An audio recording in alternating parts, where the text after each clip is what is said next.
I'm going to start the interview by asking your name and when and where you were born. My name is Christy Aguilar. I was born here in Reno in St. Mary's, July 4th, 1969. So when you were growing up with grandma and grandpa, was it like a traditional kind of household to where the dad went out and worked and the mom kind of stayed home and cooked and raised you guys? Or was it a non-traditional household that kind of went against the standard that was previously set?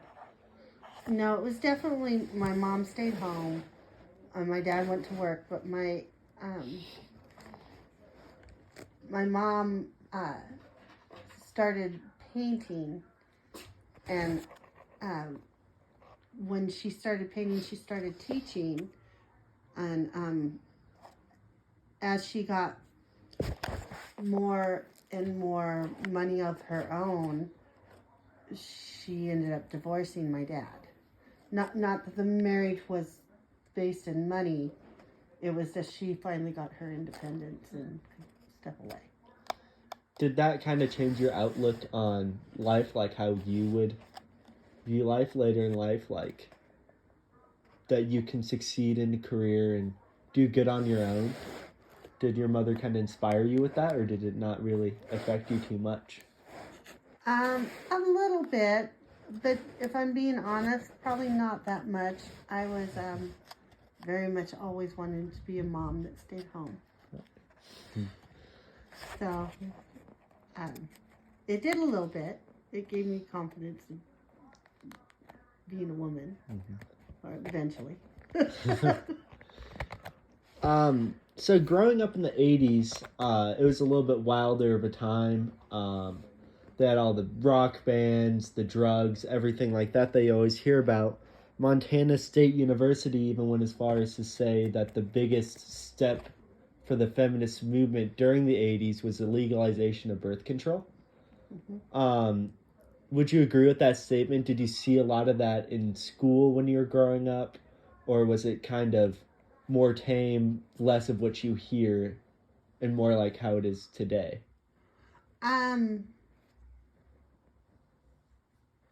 Birth control, I think, was a big thing. Excuse me. I can say that most of my girlfriends were on birth control when I was in high school. By the time I was in high school, almost everybody I knew was on birth control. So. Growing up, do you think what was the biggest kind of thing for feminism that you saw that inspired you, and how is it kind of like reflected in the media? Because I know during the media things were changing a lot of that time. You were seeing more women in roles of business roles and more roles of authority almost. How did that change your outlook? If so, how did it change it? I remember when I was young, 12, 13, I watched this movie about a woman that she wrote the song, You Light Up My Life. And it was a movie about her and her manager that happened to be her boyfriend or husband, I can't totally remember. But he would put her down because she was a woman and couldn't understand the business, and he'd pick out all the songs that she sang and didn't want her singing You Light Up My Life, which was a huge song. I don't even know if you know what that is, but it was like on the top 40, top one for like months. It was huge. And she finally got away from her husband, boyfriend, whatever he was, and sat out and did produce that song. I think she did it all on her own. I can't remember, but it was a very inspirational movie for being a woman. It was made you feel, Yeah. hear me roar. Yeah.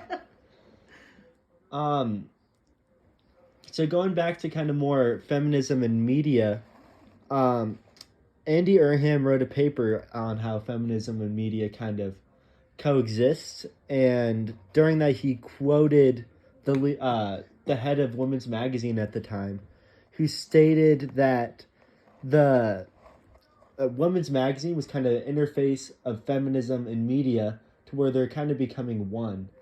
Do you believe that is true to where, like, when Women's Magazine would post more women in business and women in all these things, it would actually make a change? Or do you think the change kind of happened through policy or other things on its own and the media didn't have as much an effect on it?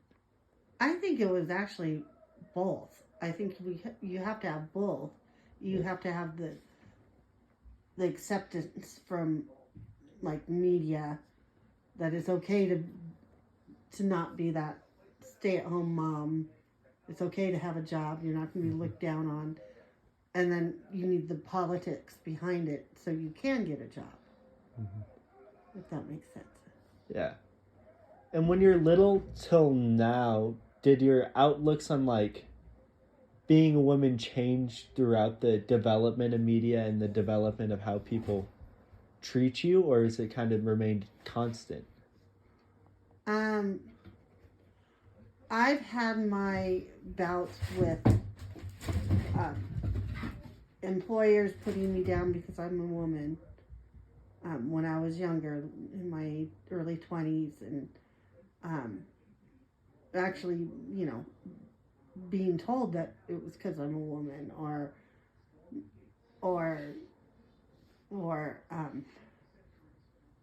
harassment type stuff. But I think it's changed now. I don't think it's. I think the things that happened to me when I was younger wouldn't be happening now to somebody. And the final question I'm going to ask you is, what do you think was the hardest kind of challenge you faced just because you were a woman, like because of your sex, that you had faced? I would say that it was what I was just talking about, being a woman and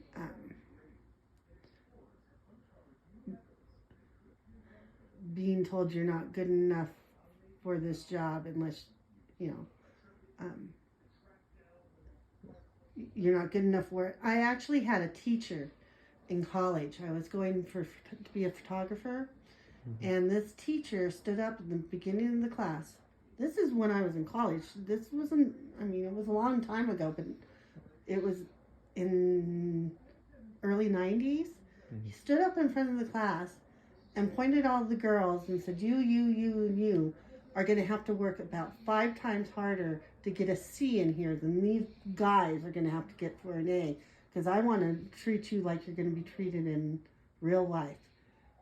I got a C out of the class because I busted my butt, but all the other girls failed. Jeez. So, Wow.